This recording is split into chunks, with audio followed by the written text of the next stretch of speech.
still have these single pane 60s windows in this house. Yeah, right. Yeah, not going to windows. But okay, yeah, they make so all the difference in the world. they make all the difference. What are you talking? Have you changed them in EDS and seen how much lower the load is with good windows? Oh, geez. Is it bad? It's huge how much different it is. Oh, how absurd. Now, is that in Auditor or is that in Load Calc? That's in Load Calc.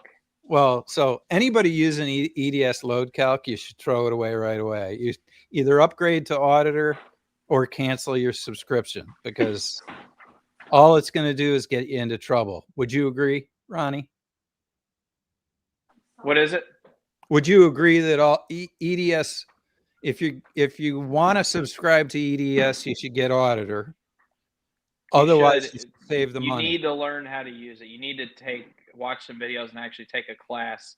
I think EDS actually holds a really good class that you could pay to go to. Okay. I personally think anybody that uses that software should take that class anyway. Because if you don't, it's just like smoke and mirrors. You're just like showing a homeowner a shiny thing to sell something at that point. Snake oil sales. Yeah. If you want to be an unethical salesperson, go for it. It's like AC Renew, you know?